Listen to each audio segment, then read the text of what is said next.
샬롬! 자, 우리 친구들 한 주간도 평안히 지냈나요? 오늘 목사님하고 같이 살펴볼 말씀은 요한복음 20장 15절에서 18절까지의 말씀이에요. 목사님이 가지고 있는 성경으로는 신약성경 183면에 있어요. 요한복음 20장 15절에서 18절까지의 말씀을 우리 함께 봉독하도록 할게요. 예수께서 이르시되 여자여 어찌하여 울며 누구를 찾느냐 하시니 마리아는 그가 동산지기인 줄 알고 이르되 주여 당신이 옮겼거든 어디 두었는지 내게 이르소서 그리하면 내가 가져가리이다. 예수께서 마리아야 하시거늘 마리아가 돌이켜 히브리 말로 라보니 하니 이는 선생님이라 말이라.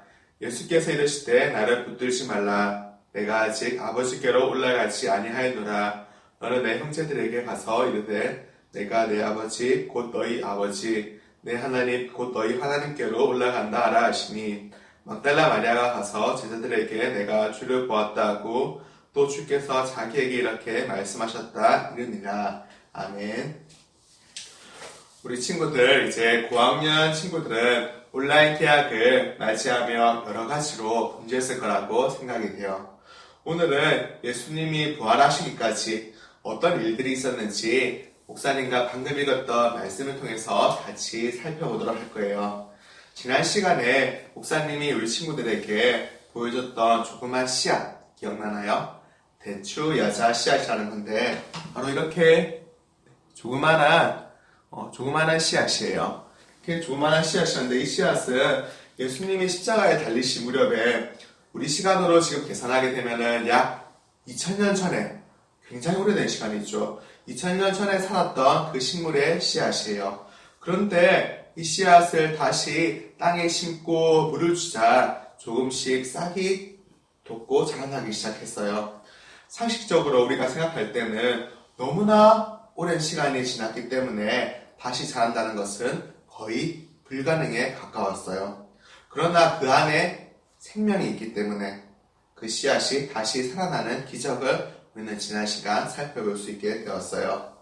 이렇듯 예수님이 죽은 자들 가운데서 다시 살아나신다는 것도 단순한 기적적인 그런 사실이 아니라 그것을 뛰어넘어 예수님 안에 우리도 부활의 소망을 같이 가질 수 있게 되고 오늘날 우리에게는 이 부활이 어떤 의미가 있는지를 오늘 말씀을 통해서 잘 한번 들어보도록 하세요.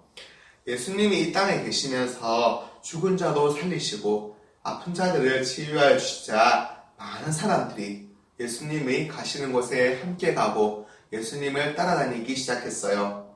그러나 예수님을 시기하는 무리들도 있었는데 이들을 가리켜서 바리새인과 사두개인이라고 칭하게 돼요. 바리새인과 이 사두개인들은 예수님이 많은 기적을 베풀자 시기하여서 거짓으로 예수님을 모함하기 시작하였어요. 저자가 무너진 성벽을 헐고 사흘 다시 짓는다고 했습니다. 그리고 또 다른 한편으로는 자기가 하나님의 아들이래요. 하나님의 아들이라고 하는 거짓말을 하고 다니는 저 사람을 죽여 마땅합니다. 라고 이렇게 온갖 말로써 예수님을 모욕하기 시작했어요. 이런 그릇된 시기심과 제약에 사로잡힌 우리 모두의 무지로 인해서 예수님은 십자가에서 아무 죄가 없으시지만은 돌아가시게 되었던 것이에요.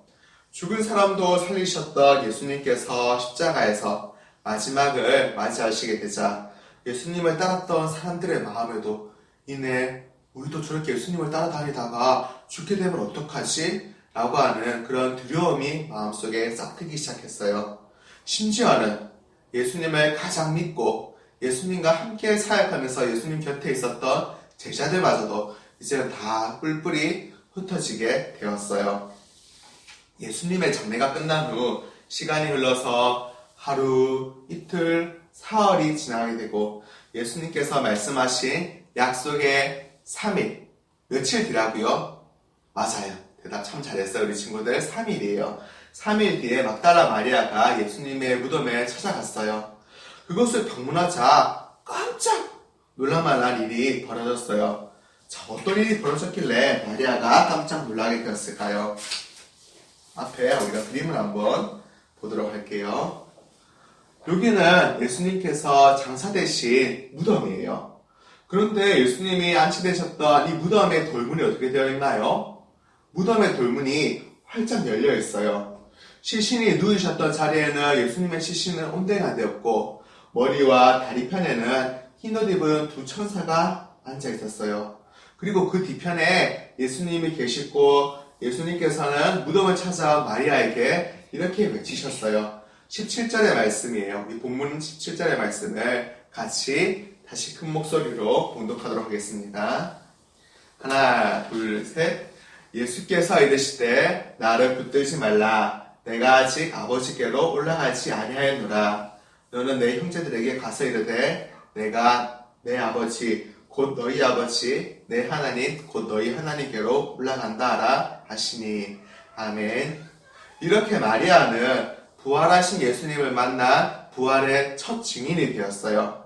예수님은 부활하신 후에 마리아뿐만 아니라 제자들에게 그리고 수많은 사람들에게 예수님이 부활하신 것을 친히 보여주시고 그들을 증인으로서 부활의 살아있는 증인으로 삼으셨어요.